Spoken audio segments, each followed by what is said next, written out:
Next up, we have a lesson on double replacement reactions, or sometimes you might hear them called double displacement reactions.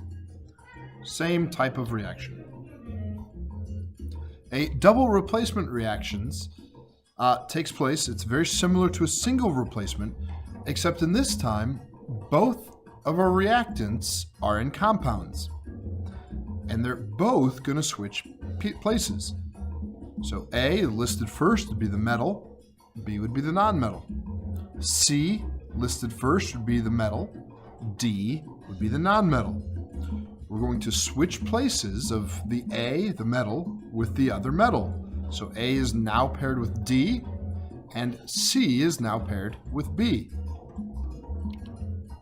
So for example, we have potassium bromine reacting with silver nitrate. It's going to form potassium nitrate. Again, we see the metal potassium has replaced the other metal, silver. So now potassium is with nitrate, and silver has now replaced potassium and is with bromine. So a double replacement reaction. As an example, sodium sulfide reacts with cadmium nitrate. Okay, we'll start by writing our sodium sulfide. This one ends in IDE as opposed to ATE or ITE. So now we're looking with the element off the front of the periodic table. It's going to react with cadmium nitrate. This time we have the ATE, so we know we're looking on the back of the periodic table. We find nitrate, it's NO3. It's balanced for subscript. Sodium, an alkali metal, will have a +1 charge. Sulfide, being in the oxygen family, is going to have a -2 charge. So we do crossing over. We're going to need 2 of the +1 sodiums to cancel out the 1 -2 sulfide. Cadmium has a +2 charge, and again, we'll need to refer to the back of the periodic table to find nitrate, who has a -1 charge. So we put our parentheses around nitrate and add a subscript 2 afterwards. So it takes 2 of the -1s to cancel out the 1 +2. Erase those charges. We don't want them in our final answer. We write our reaction arrow.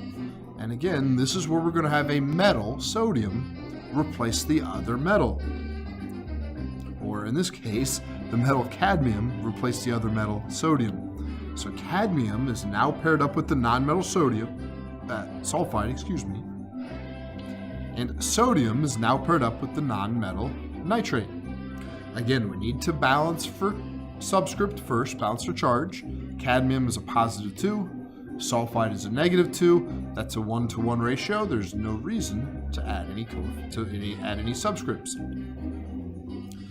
On the right, sodium is a +1, nitrate is a -1. Again, that's already balanced. -1 and +1 will cancel out. I'm just going to erase my charges. I don't want them up there. They're not ions. They're bonded together. There's 0 net charge. But next, we need to balance using our coefficients. Sodium, I've got 2 over here, so I need to put coefficient 2 out in front of my sodium nitrate. That does double good because now I have 2 nitrates and 2 sodiums. On the left, I have 2 sodiums, 2 nitrates. Let's double check. I've got 1 sodium, 1 sulfide, 1 sulfide, 1 cadmium, 1 cadmium. We're good. We're balanced. So final step, states of matter. Sodium sulfide, just like with our single replacements, we're going to use the solubility rules on the back of the periodic table. Sodium is an alkali metal, rule number 2, aqueous.